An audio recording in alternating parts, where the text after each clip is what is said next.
എറണാകുളം തേവയ്ക്കലിലാണ് സംഭവം. ഞാനൊരു ടാപ്പിംഗ് ഞാൻ 5 മക്കളെ വളർത്തി. അവനെ ഞാൻ വീണ്ടും വരെ പാസ്സാക്കി. അത്രമാത്രം പ്രയാസപ്പെട്ട് ഞാൻ വളർത്തിയവനാ.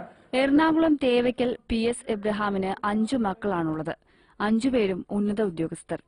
ഇളയ മകൻ വർഗീസ് സാമുവലിനൊപ്പമാണ് എബ്രഹാമും ഭാര്യയും താമസിച്ചിരുന്നത്. ഭാര്യ കഴിഞ്ഞ 13 വർഷമായി രോഗബാധിതയായി കിടപ്പിലാണ്. മാസം തോറും 2000 രൂപ വീട്ടുചെലവിനായി തരണമെന്ന് മകൻ നിരന്തരം ആവശ്യപ്പെടാറുണ്ടെന്നും ഇതിനായി ഉപദ്രവിക്കാറുണ്ടെന്നും എബ്രഹാം പറയുന്നു. സഹികെട്ട് മാസം 500 രൂപ കൊടുക്കാൻ തുടങ്ങി. ബാങ്കിൽ നിക്ഷേപിച്ചിരിക്കുന്ന 1.5 ലക്ഷം രൂപ തരണമെന്നായിരുന്നു അടുത്ത ആവശ്യം. ഇതിന് തയ്യാറാവാത്ത തന്നെ മകൻ മർദ്ദിച്ചതായി എബ്രഹാം പറഞ്ഞു. എന്നോട് പറഞ്ഞു ശരിയല്ല, പെട്ടെന്ന് കാശ് തരണമെന്ന് പറഞ്ഞു. അതാ വാർക്കെങ്കിൽ ലൗഡാ കട്ടില് അവിടുന്ന് എന്നെ പിടിച്ചൊരു ഒറ്റ ഒരു തെളിവില്ല. ഞാൻ 5 തരണം പറഞ്ഞില്ല, അവിടെ ചെന്ന് വീണു. ഇതൊക്കെയാണെങ്കിലും മകനോട് എബ്രഹാമിന് പരാതിയില്ല. കേസെടുക്കണോ എന്ന് പോലീസ് ചോദിച്ചപ്പോൾ വേണ്ടെന്ന് പറഞ്ഞ് എബ്രഹാം പോലീസ് സ്റ്റേഷന്റെ പടിയിറങ്ങി. തന്നെ നോക്കാമെന്ന